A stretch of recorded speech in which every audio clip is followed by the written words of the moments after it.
Good morning, good evening, good afternoon, wherever you are in the world. Welcome to the Infinite Way, where spirituality meets humanity. And we have back Mr. Derick Ofodirinwa. And I'm so proud of myself because I practiced your name while you were gone. Although I he, feel special, yeah. yes, yes. Yeah. And he is an expert on the Igbo tribe and the Igbo spirituality. And we're so excited to have you back. And I was sitting here and we're having a discussion before airing, before recording. And I was saying to Derick, I would love to just have a higher level, higher planes conversation with you. Maybe discuss cosmology. Maybe we should just start there with the cosmology of let me run it back. You asked a question on the medicine shelf, and I Okay. love that question. And actually, I would love to discuss that. Okay. You asked, is fate, and maybe I don't have the question exactly right, but is fate something that is already planned and unveils itself, or is it something that is happenstance, that just happens and is, not planned? And I love the way you came at that question. So I know you probably answered it on the medicine show, but I'd love to just talk about your perspective and sharing your perspective on that question. Let's start Uh, there. sure, let's do that. All right. So in the video, I think it was Aro Binago explained, if anybody's curious. Aro Binago is it's the spirit that guides okay, I'm not gonna do a whole video, but it's a spirit that guides healers. Any Okay. other spirits that guides healers. So if you're having dreams where an old woman appears or a tall masquerade appears in your dream, it could be Aro Binago. And so I did a video on Aro Binago, and I think in the video, or is it? No, I'm doing it wrong. It's the Akaraka video, the palm reading. So I did a video on Akaraka, which is the Igbo word for it means palm reading, right? The etchings on your palm, but also means fate, right? And the idea that our ancestors have is that whatever is going to happen to you, your chi or your creator it's already written. It's already going to happen, right? You're living out, excuse me, you're living out maybe say a script, or you're walking down an already paved road, right? That type of thing. All of the events in life, they're already predetermined and so forth, and they come from your chi. And part of the way you can find out is in the Igbo tradition is through palm reading, but we also have this understanding that the lines on your palm extend through your entire body, that there are more than just the lines on your palm. And certain people are gifted with the ability to see those lines coursing through your whole body, and they can then read it and know what they each mean. There's a written language in the Igbo tradition called Uli. It's one part art, it's one part writing. And so a lot of the symbols from Uli come from the symbols on people's bodies, right? Different crosses and intersections and things like that. And they carry the same meaning. So in the video, I asked, is fate real, right? Do you believe in fate? Do you believe the events of life are predetermined, or do they kind of happen at random and with a mix of our own choices and things like that? So funny enough, I said that if I had an X amount of comments or responses, I'll go ahead and make my own answer. So I did make a video answering the question. And in that video, I said, how I felt. And that is the fact that I am of the thought that fate is real, that everything that happens is predetermined, and that the events of the universe and the events of your life are not random, and that there's really no such a thing as chaos, right? Now, all of Right. this is a thing that's moving in a set direction. And the reasoning I gave two reasonings, right? So on the universal scale, if cause and effect exists, then everything's already predetermined, right? So you see that when people push over the dominoes and it runs the whole little course and that kind of thing, when people stack dominoes and do that, yeah. You already know what's going to happen without the push. You know exactly what's going to happen. You see the course, that kind of thing. There's a cause, there's the effect in the end, and then there's everything in between. But we're all going to lead to that exact same thing that the creator of this contraption created it to do. right? So Right. if the universe has cause and effect, then things are predetermined because everything is something being affected by something, being affected by something, being affected by something. And if you can understand the original nature of the first cause, you can then see where the effect is going, right? The analogy I use is if you push a marble to the left, it moves left. If you push a marble to the right, it moves right. And without having to push it, you already know what's going to happen because you understand the nature of the cause is a leftward, rightward push, whatever. I'm doing the wrong directions, but a leftward or a rightward push. Yeah. The other explanation I gave was, I have a lot of reasons for believing that our own thoughts and impulses, because people say, okay, what about free will? Like, what if you decide, right? If you push a human to the left, they may fight back and go right, So we kind of have this thing in us that allows us to amend um, inevitability or that kind of thing. And so what I talked about in that particular section, so our ancestors have this understanding that what we call consciousness is given to us by two sources. The Igbo people understand the creator as both a man and a woman. It's a couple. And this Right. couple creates everything in its image. This is why, that type of is still the procreative formula for human beings and everything today. And so this couple comes together and creates everything. And then everything you receive comes from those two hands, right? It comes from those two sources. So the thing we call consciousness is a marriage of two, right? Two things are happening. I am receiving the consciousness from the father, and I am receiving the consciousness from the mother. There's Ose, that is the consciousness from the father, right? It is a light consciousness, that type of thing. There's Aro, which is the consciousness from the mother. And together they're coming together to make me have what I'm having as the thought experience in the world, right? Now, both of those consciousnesses have their different natures, right? But, this is a lot to explain to somebody who doesn't understand it. So I said, okay, well, we all know contemporary, science, right? So let me go ahead and use that, right? And in it, I talked about this experiment. I think I'm trying to remember the name, unconscious determinants of like free thought or something like that. And in the experiment, they had an individual, this is in 2008. I quoted it in the video. So if you guys want the full thing, I got it there. It's also in my library. But they had people press buttons, right? So there was an A button and a B button. And they told them that they can choose whichever button they press and that type of thing. And they strapped them to an fMRI machine. And what they saw was that the part we call the conscious part of the mind that makes the decision, right? It receives a certain impulse if you push A, a certain impulse if you push B. But here's the funny thing. 10 seconds before they made the decision, there was in the subconscious parts of the mind. That same thing happened. So your subconscious says, pick B, you're going to pick B. And then your mind goes, I'm going to pick B. And then you pick it.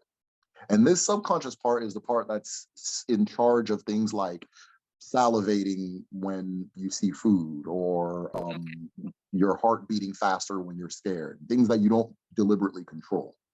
So your choices are coming from somewhere else. There was an experiment before that said it was, I think, a few milliseconds before. Like, so for some reason, we're seeing something happen a few milliseconds before they make a decision, and it matches the decision, meaning that they're not the one making the decision. It's just echoing something that's already been made for them from somewhere else, right? And so they've traced it back to 10 seconds. Our ancestors go way further back than that and say that, yes, and say that you are receiving impulses from sky and earth, from sun and earth. You're receiving those two things and they're running through you and then they're coming out and you're thinking you're having these thoughts and these decisions and that kind of thing, right? But simplified, Igbo people say that what happens in Mo, or anything that happens to you in Mado, which is the world of the living, has already happened in Mo, the world of spirit. You understand? Okay. And so I totally understand. Absolutely. Yes. So we're living out this thing. Now they gave a science, they explained the same thing in a scientific language, right? And what they refer to as scientific language. But we have our own spiritual scientific language that we've been saying this for quite a while now, right? And for this reason, Indibo and many African traditions will tell you that things are predetermined. Things kind of just move in the course that they're supposed to move and so forth. That, Okay. yeah, go ahead.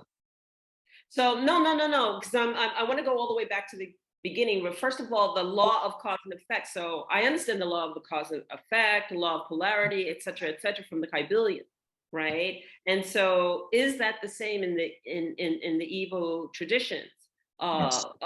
Okay, so that was the first thing, because I get the law of cause and effect, the law of Absolutely. polarity, the all, et cetera, I mean, those are the laws of the universe, and I just wanted to know if they were consistent. And then understanding that, and then moving down the road, what you're going to find is, like, because I've worked with the Wyatt, I've studied with the Ojibwe, I've studied with various ones, and we overlap so much.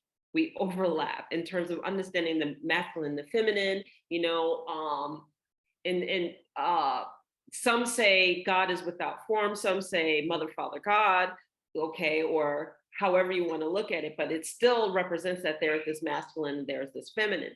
And then as we break it down, and some say that we have made that contract before we came, right? Before we even entered into the earth. So therefore, if we made that contract before we even entered into the earth, then of course your life is predetermined. And then part of that predetermination is also mapped out by the DNA, because the DNA is transferred. So you're getting like a double map, right? You're getting that contract that you came down here for your purpose, Yep. okay?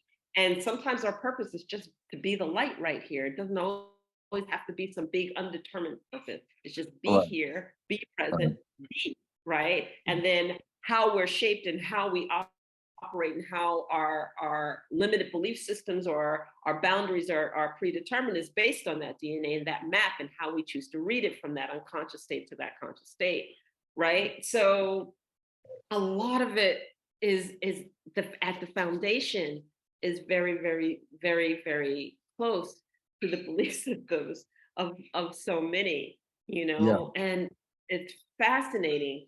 Now, when you sit there and you look at the fact that these things are predetermined, so this is why a lot of people are say, and I'll go from the Western way of saying things, because I can't think of a good example right now, but, oh, my great grandmother had headaches, my grandmother had headaches, my mother has headaches, so I'm going to have headaches, right? But Yes. Yes. that's Yes. because the unconscious is reading that DNA conscious map that says, Mhm. oh, you want to say that you have headache, right? But we get Yeah. to unravel that, and we get to change that a little bit when we do our work. Now, is that the same understanding from the Ibu side? Because, like, if I work at the fact that I don't want, it stops with me, right? I have this thing where it stops with me. So yes, Okay, I see my what you're saying. Yeah. headaches started, but I'm going to stop the behaviors. I'm going to consciously make a different decision. I'm going to consciously, everybody went right, right, right. I know that my brain tells me to go right because that's how everyone in my lineage went. It was always right, right, right. I'm going to go left, and Yes. I'm going to explore how left takes me, where I'm going to read left, how I'm going to determine left, how I'm going to navigate left. And Mhm. I know that it takes me away. And when I go right, stops with me. I'm not going to go right anymore. And when that Absolutely. fork in the road of the decision comes to me, I'm going to make sure that I make the opposite decision, so that I Mhm. can explore where the new decision takes me. And that's how we can still predetermine. It's still predetermined, Mhm. predetermined from maybe a part of our DNA we've never read before that's laid there dormantly.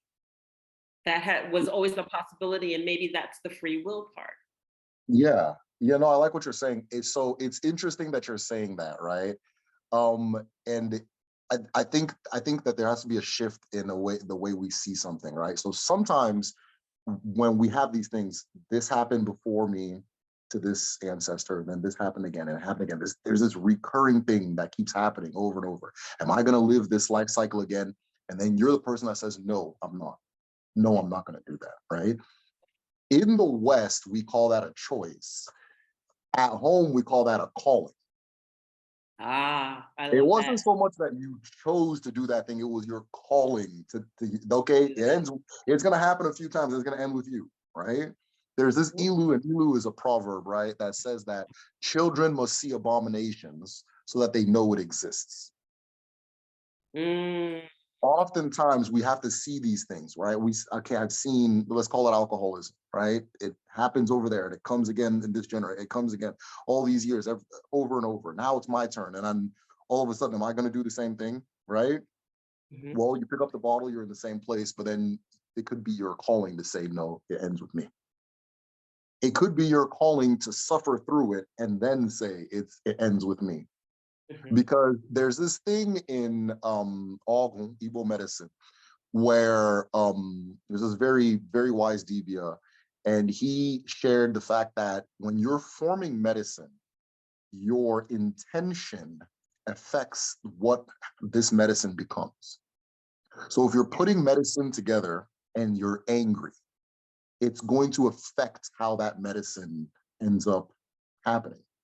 So Exactly. let's say, yeah, so let's say your calling is to end a bad cycle, right? To end a generational bad cycle. You want to end it, right?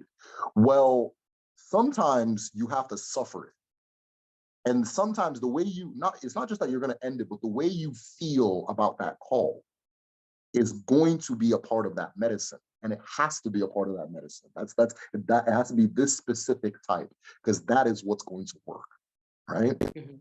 The idea as far as predetermination is that when there are certain times in your life where you see that all of the things you have experienced, not just personally, but generationally, oh, I get it. It was supposed to happen. If it didn't happen exactly like that, and I didn't feel exactly the way I felt 2 Tuesdays ago, we wouldn't be right here, Mhm. right? So Mhm. all of these things, it's the complexity of the, let me put it this, the complexity of the design that sometimes baffles us, and sometimes we don't really want to think about, but it's amazing. It's like music, it's amazing. The Mhm. notes fall where they're supposed to fall, even if for the past 2, 3 generations I don't like the song that's being played. You're not supposed to like it.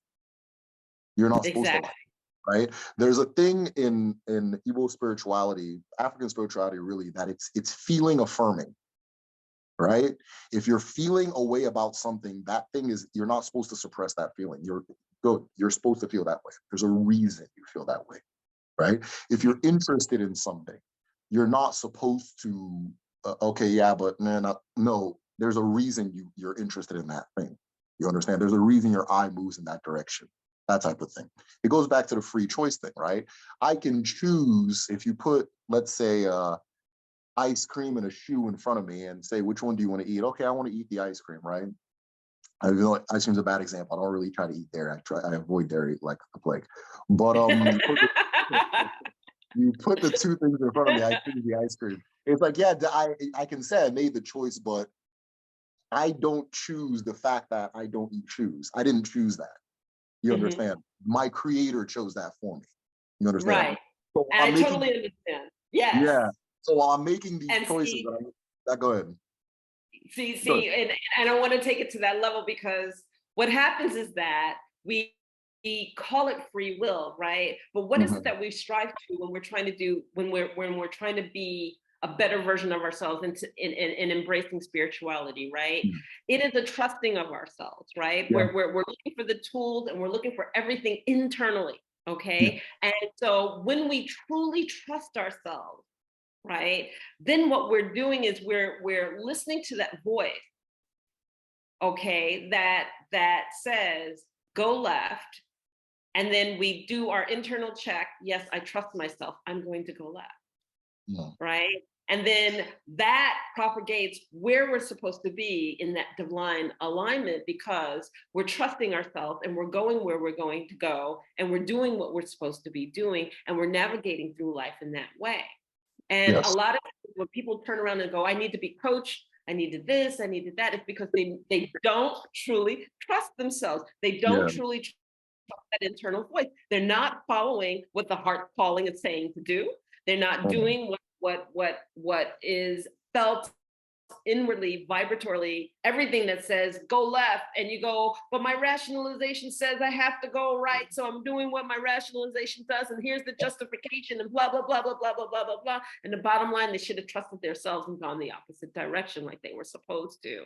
And it's so beautiful the way that you described that, Ilu, because to me, that's exactly where I went, which was that, so the trusting of myself and the listening to the calling of my voice and honoring that voice. You know, yes, we call it free will, but also, yes, it is that which divinely guides us and divinely navigates us through life. And when we do it right, everything just flows.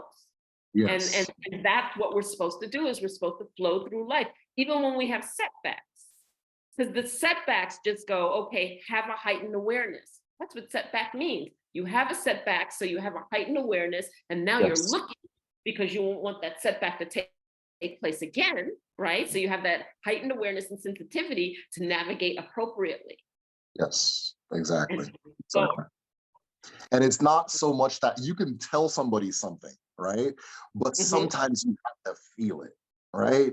Sometimes some people, depending on the subject, you can't just tell me this is bad. I have to experience it and know it's bad, and that type of thing. Sometimes I have to have experienced it and know it's bad and survived it, so that I can talk to the next person, because there's certain people don't want to listen to somebody who hasn't experienced the thing, right?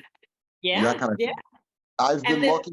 Go ahead. Okay. Go ahead. No. I want you to finish. I've been fortunate that if you tell me fire is hot, I'll take your word for it, right? That kind of thing.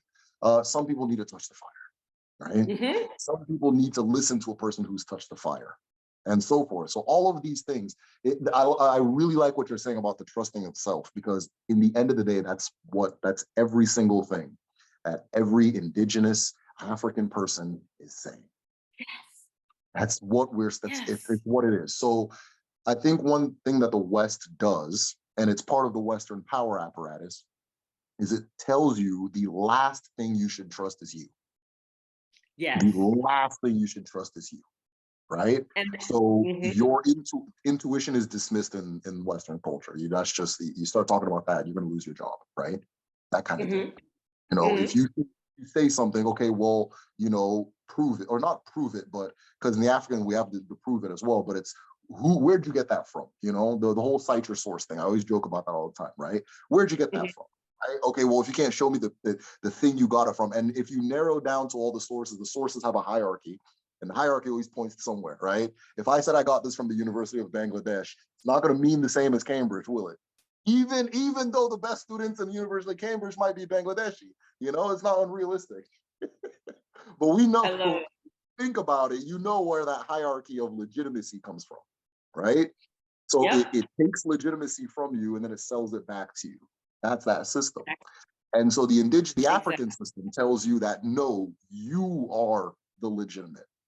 And I love that. You are the legitimate, and it comes from you. That knowledge, right? If knowledge, learning, all these things truly come from the inside out. Those same things that are giving you that same, let me put it, that 10-second thing I was talking about before, that says, okay, you're going to move in this direction. That is all knowing.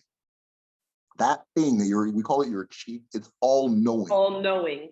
Yes. It's all knowing. And then that I have to interject this, that is what colonization, slave trade, everything did to us, is that it taught us to look for everything outside of ourselves. Yes. How dare you look at anything inside of yourself? It's outside of yourself.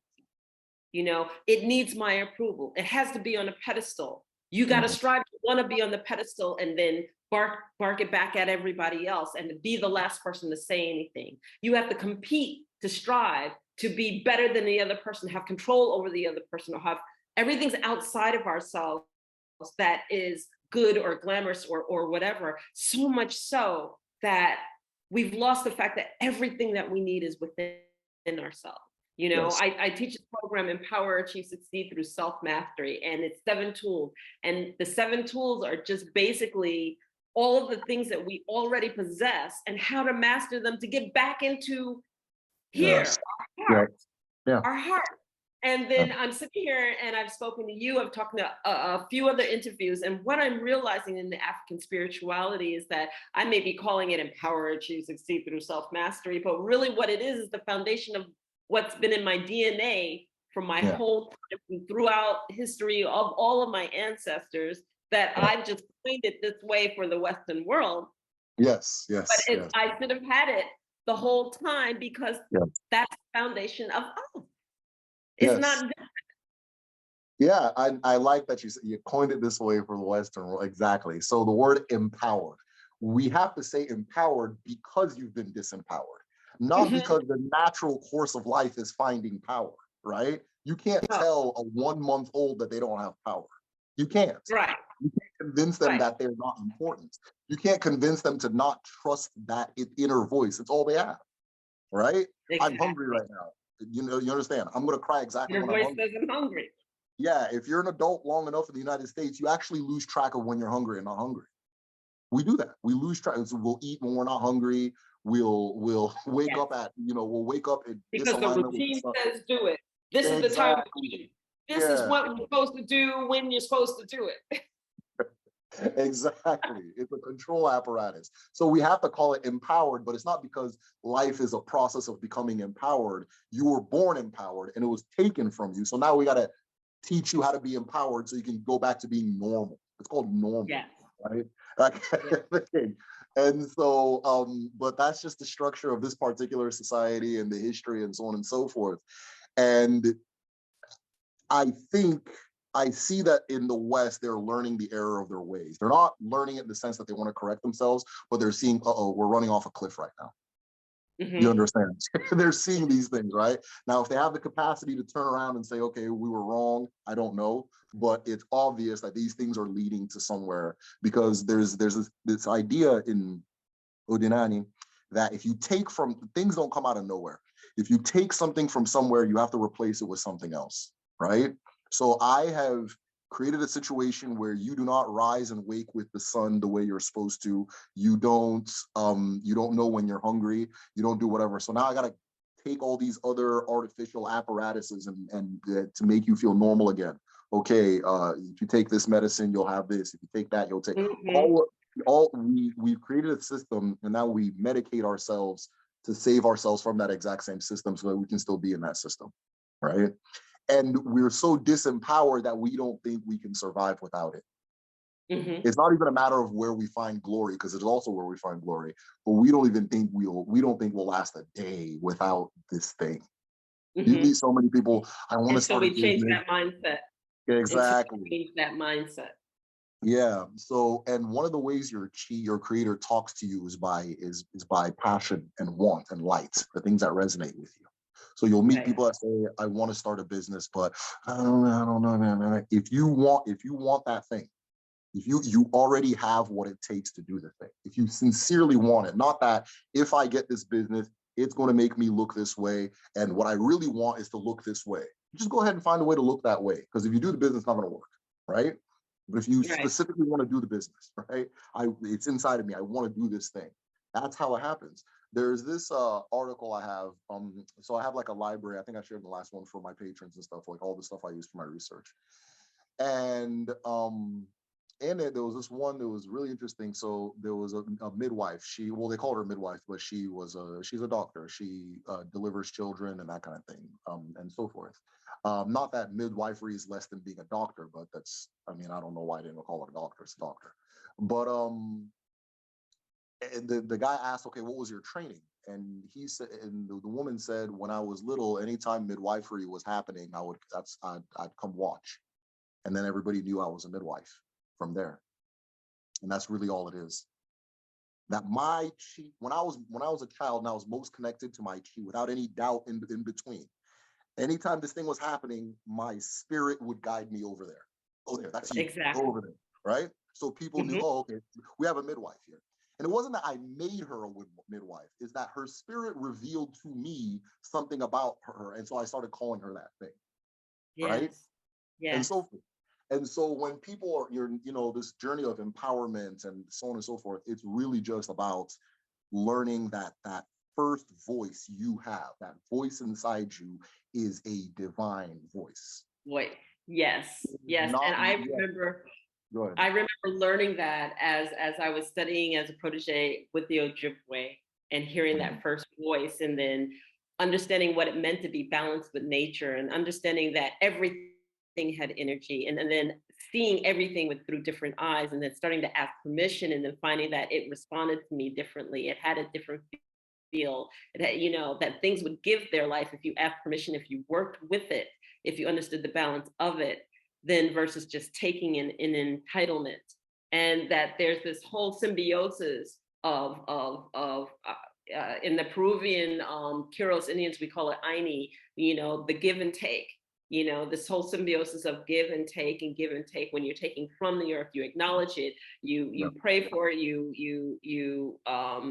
you give honor to it because it's giving its life for you, but in that symbiosis that you give back to it. So like in the Ojibwe traditions, we leave tobacco, in Quiros Indians traditions, we leave the coca leaf, or we leave whatever the case may be. But that there's always a gift or a give when you take, right? And that you just don't take for the sake of taking because you're entitled to it. And that balance really makes an impact. It changes your chi, because your chi is then being, how do I explain this? It's like a re-energizing. It's just like you're getting the best of that battery operated charge because you're doing it in the most positive of ways, right?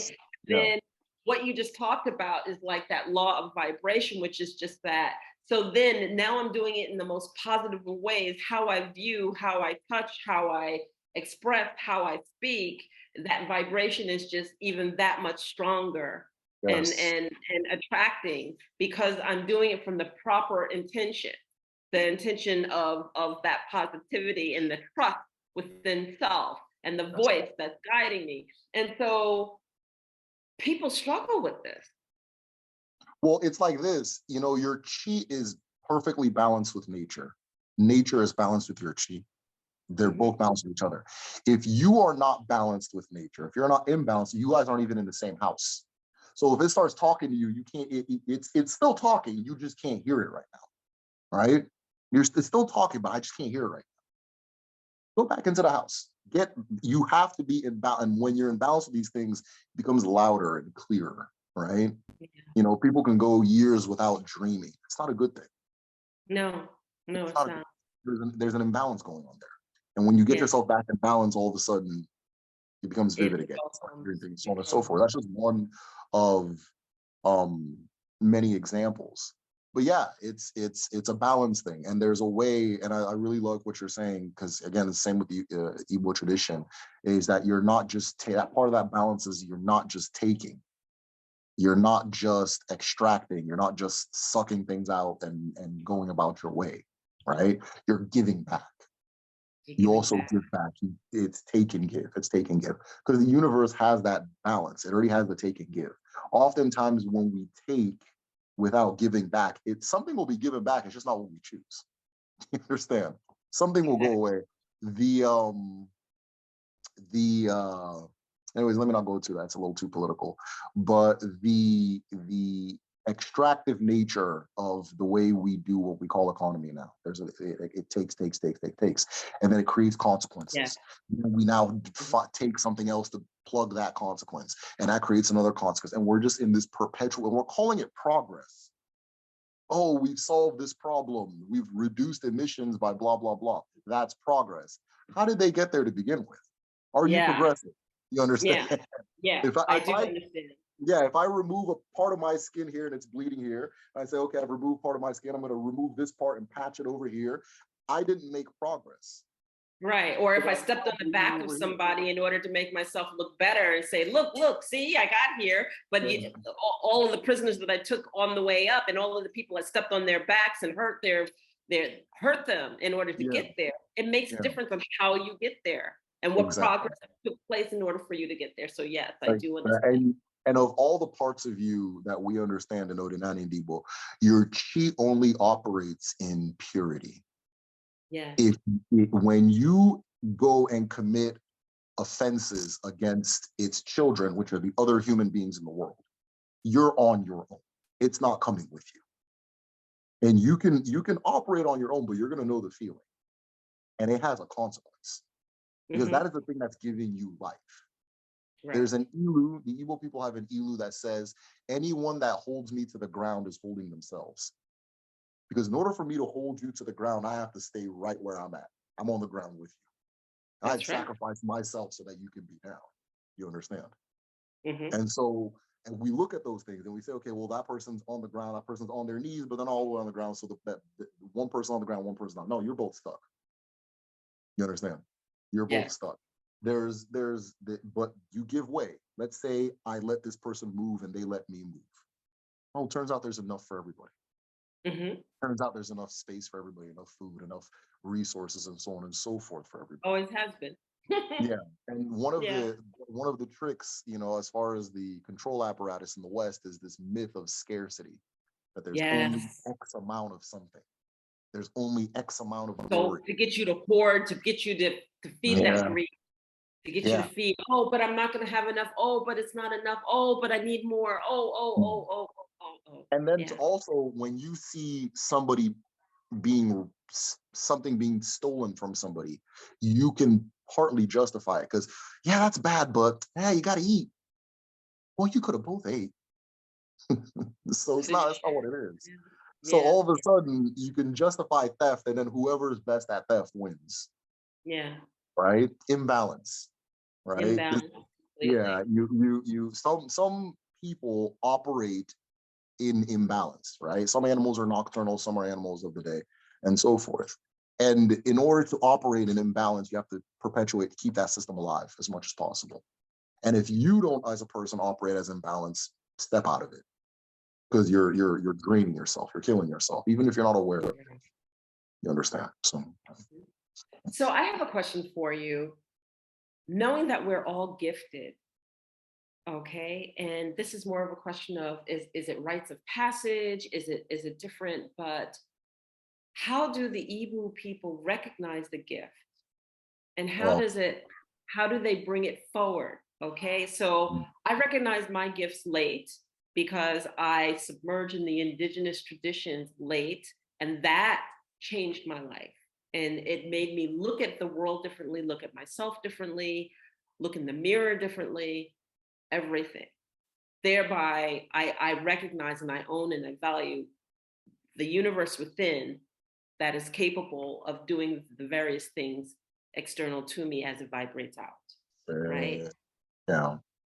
It's a really good question. And the answer, I don't want the answer to be too simple, just because the only reason it's complicated is because of the world we're living in today, right? Yes, right. Your gift is the most true thing about you. It's very difficult to not know it, right? That's a simple answer. But we know that, okay, well, I mean, it took me this long to know it, or I don't know about that. I still don't know it. I'm in my 30s or 40s or 20s, and I don't know that kind of thing, all that stuff, right? Again, because we're living in a system that, makes us look the other direction. It's about looking inside. And a self-acceptance that is, I guess, today rare, but in the past was very normal, right?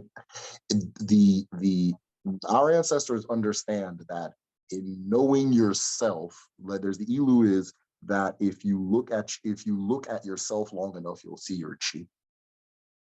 So in understanding myself and going within myself and having full faith, let me use the word faith, in what is true to me as equally true to what's true to anybody else, it makes itself very obvious, right?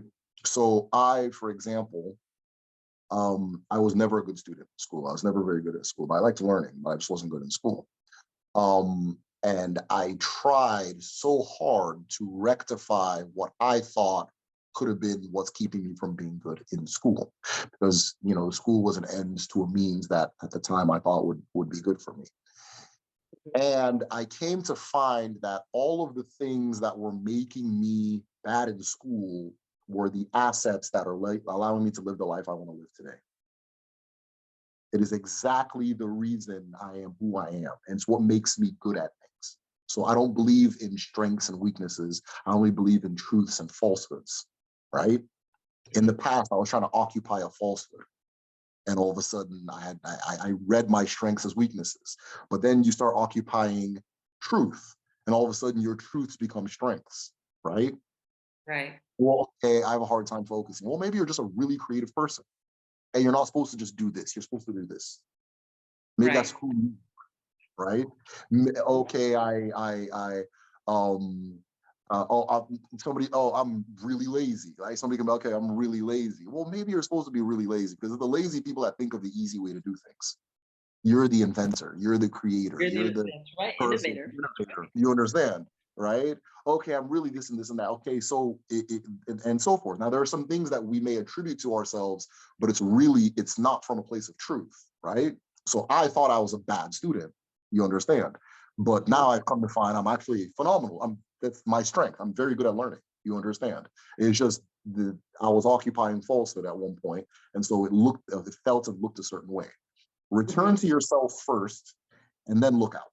And then, okay, oh, okay, I see now. Now that I understand myself, now that I've accepted, not even understand, because you always understand yourself.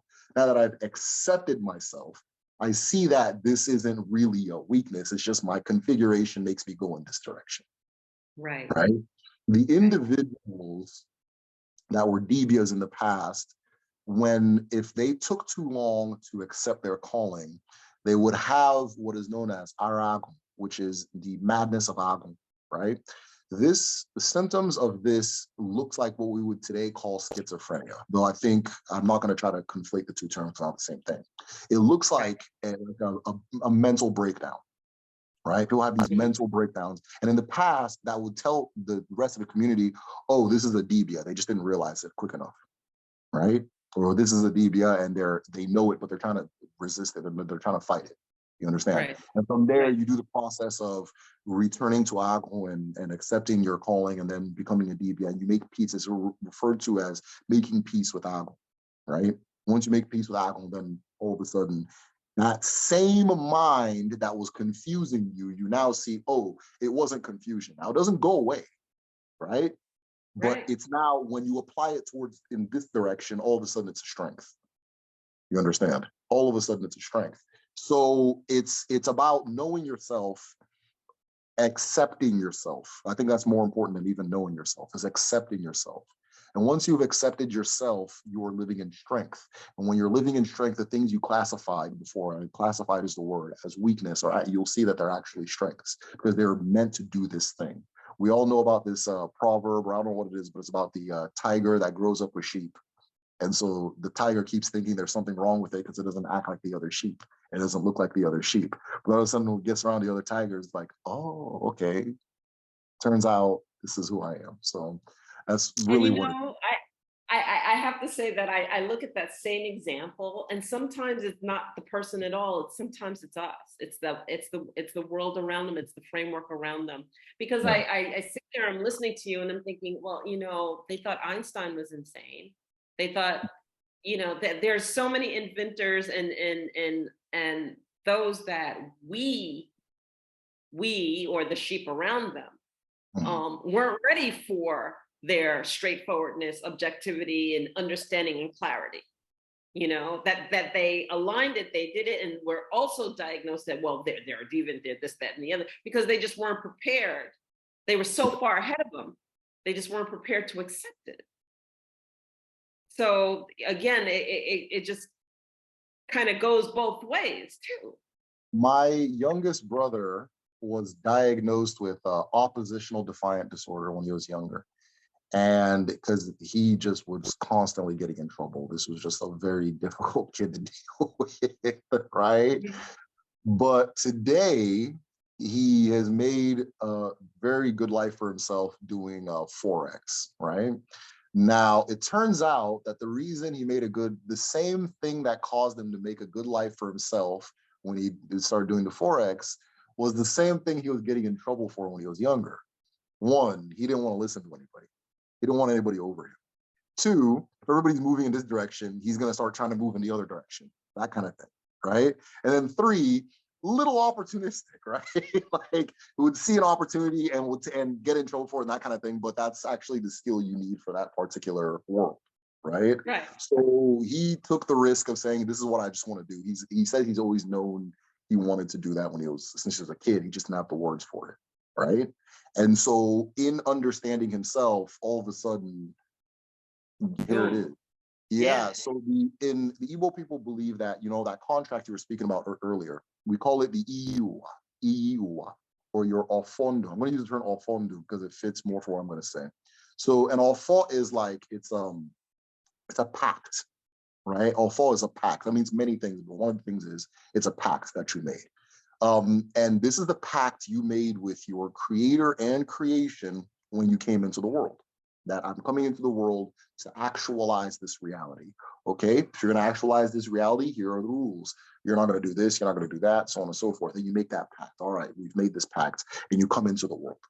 If your chi sent you into the world to do something, you are fully equipped with the power to do that thing as well, regardless of what your doubt is telling you. The Okay. ilu, the specific ilu is when the chi of a blind man sends him into battle, it is already accounted for his blindness. So that means that go into battle. Oh no, but I'm blind. Go, you're gonna win. Go. You're You gonna win. understand? Because Right. that is Because part we of the already know. pact that you made. Exactly. That's That is part of part the of the pact that you've made.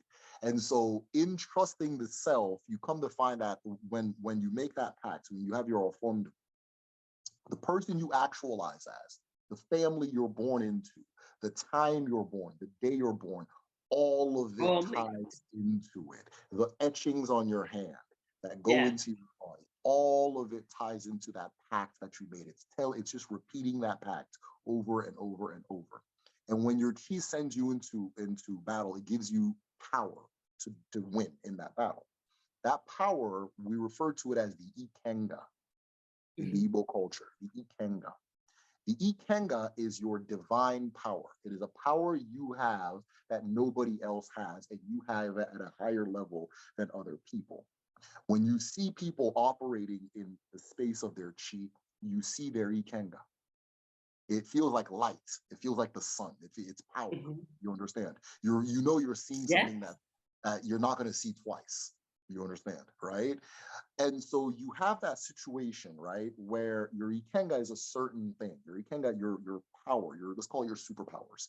You have these superpowers that are given to you by your creator, but they are only active if you're doing what your creator brought you to do. Your Yeah. chi. They are only active. It is specifically for that thing. The analogy I use is the custodian, or let's say the babysitter, right? You bring a babysitter into the house. Hey, you need to watch my kids. Here's the phone. Here's the keys. Here's this. Here's that. You give them a whole bunch of different things, and so forth. They can use those powers so long as they're doing what they were brought to do, which is serving the kids, taking care of the kids, and so forth. They can't necessarily, I don't know, take your car and go somewhere with it, right? Okay, I just felt like Right. visiting a friend, and so on and so forth. Because then what happens? You lose it. All right, well, you're fired. Your chief can fire you.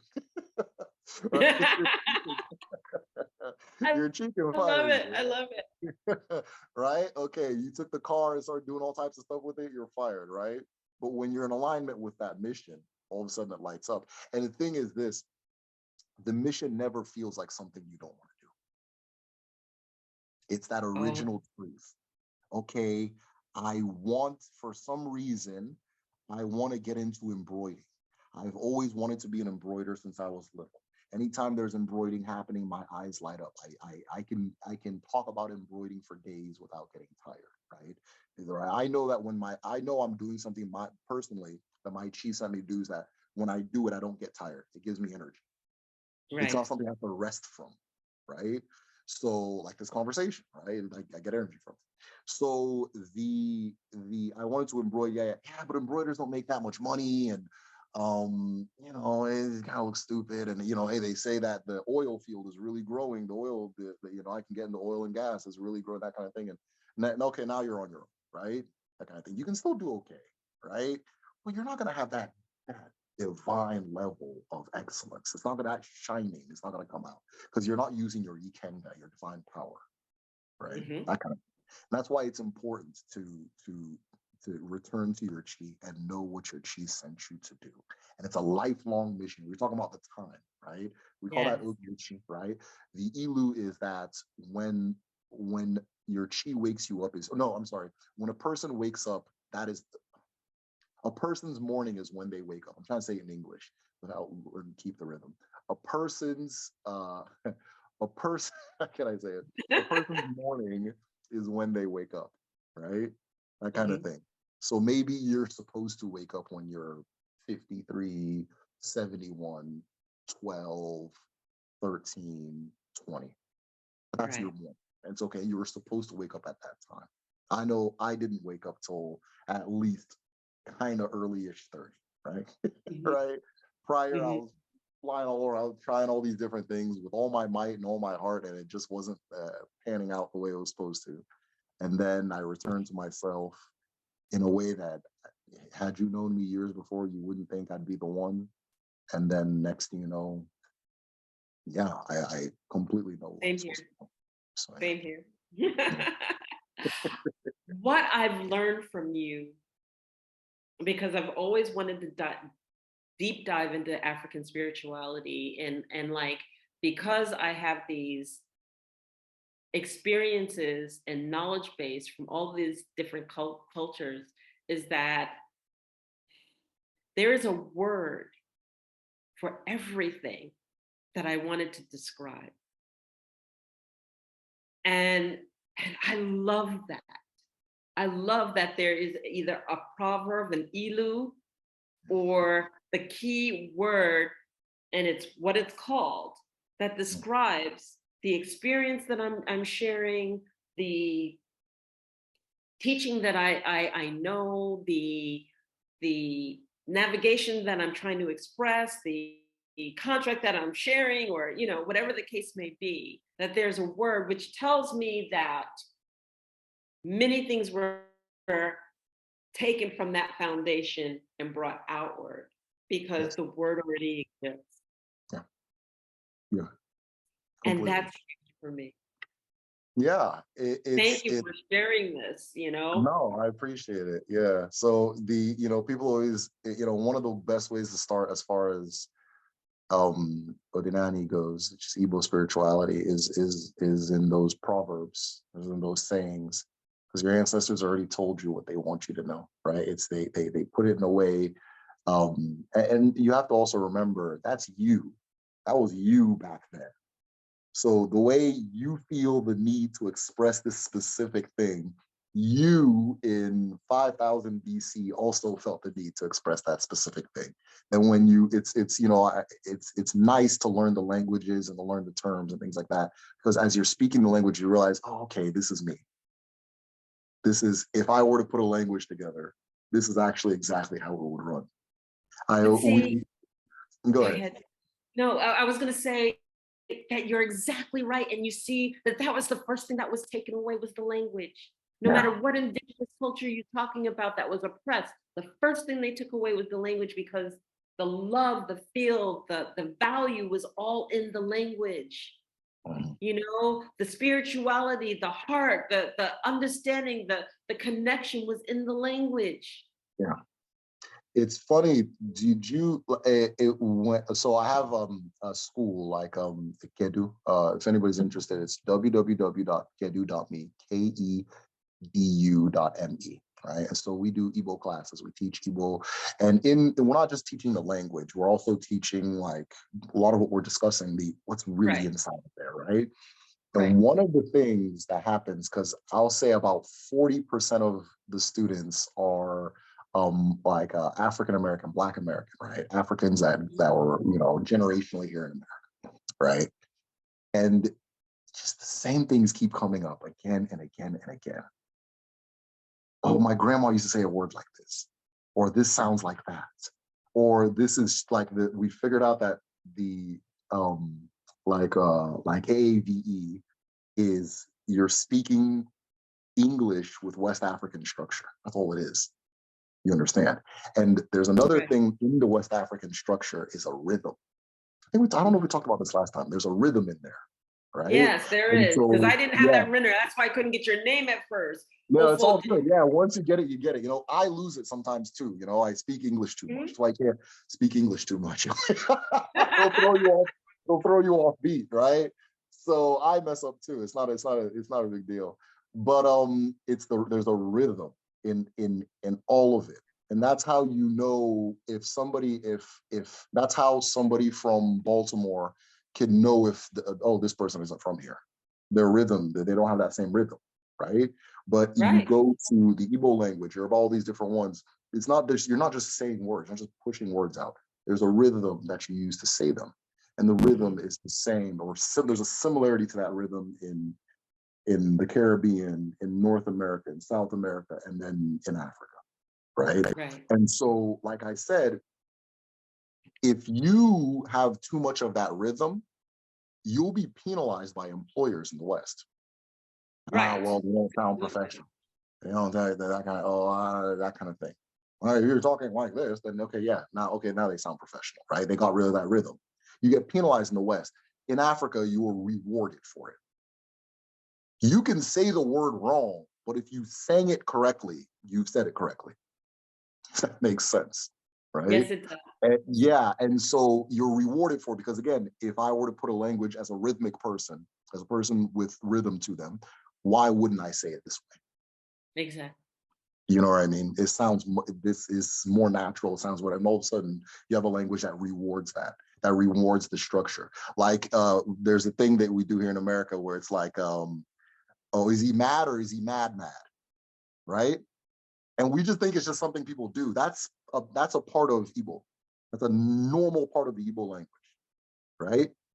Where you have a word and you can do so much with that word just by saying it twice or saying it with a little inflection or doing what it's a natural part of the language. But if I say is he mad or is he mad on an essay, I'll get docked, right? I'll be punished for it, that kind of thing. So it's interesting going back to you in the past and reconnecting and seeing that, okay, all of these things were left for me by me. I made my room the way I want to make my room, and I left and I came back and my room is the way it is. This is my room. This is my language. This is my culture and so forth. So I am. Right. Right.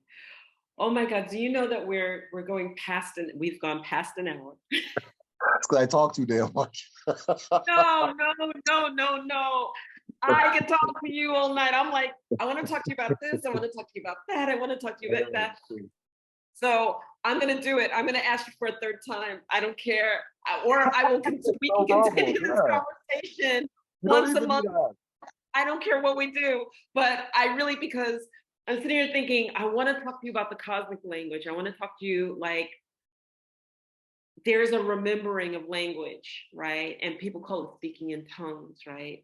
I call it language, right? I don't call it speaking in tongues. I don't feel that it's religious based, none whatsoever. I think it's a Right. remembering from the dimensionality of where we used to be, how we used to be, what we used to be in energy. Yeah. I think that you communicate with different frequencies of it. I feel like it's pure light and the light codes come out and the cosmology, the sacred geometries, it sets the tone, you know, and I want to have that discussion with you. I would love to have that conversation. I'm 100% ready for it. Let's do that. Let's do that. So next time, okay. So I wanted to ask you this at the beginning, but I was so excited that we got started, but I want you to do your prayer. Oh, yeah, for sure. No problem. I'm trying to find my. We should have did it at the beginning. I wanted to ask you at the beginning, but I'll ask you at the end again. Well, I kind of, anyways, yeah, okay, I understand. Give me 1 minute. Give me 1 minute. Okay.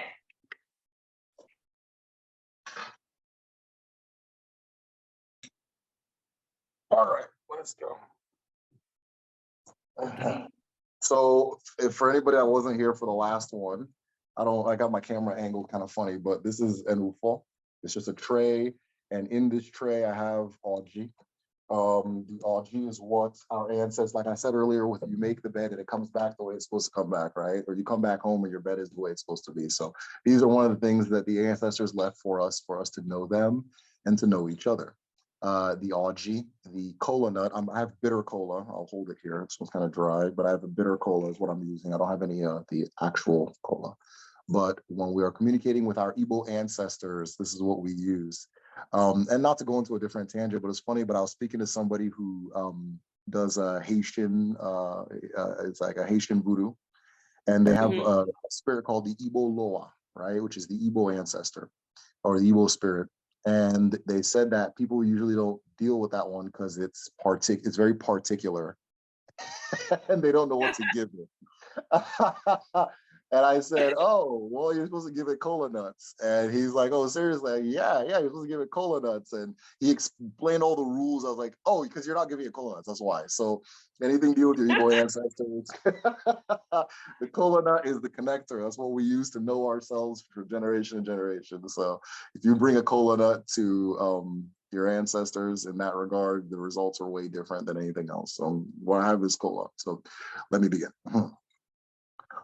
Okike kere ụwa, ala awala, ala nne mmadụ na nne mmụọ, ala na-enye ndụ, ala bụ nne anyị niile, ma ụmụ aja na ụmụ kpakpando eluigwe. Ọjị abịala. Ọjị m ji n'aka bụ ọjị anyị ji ama onwe anyị. Ọjị nke bụ ọjị ndị ọkpụ na ndị ichie, ndị mbụ na ndị egede, ndị mmadụ na ndị mmụọ. Ọwa ọjị ike ka m ji na-ekele unu. Mana anyị bụ otu obi, otu ahụ, otu mmụọ, otu ubu, otu uche, otu akọ, otu ọbara. Ọjị nke bụ ọjị m ji ekele Nneke, mana aka na-ebu Ugochi Eke. Eke bụ anwụ na-acha n'ụwa. Eke bụ ndụ. Eke bụ akọ. Eke bụ uche. Eji m ọjị ike na-ekele unu na Eke, n'Orie, na Afọ, na Nkwọ. Ise. All right, that's it. Thank you so much. It's so appreciated. This has been another episode of The Infinite Way, where spirituality meets humanity, with our guest, Derick Ofodirinwa. Ofodirinwa. Yes, he said, you got it. Ofodirinwa. Yeah. Thank you so much for being here, and take care, everyone. Bye-bye. Chief, bye-bye.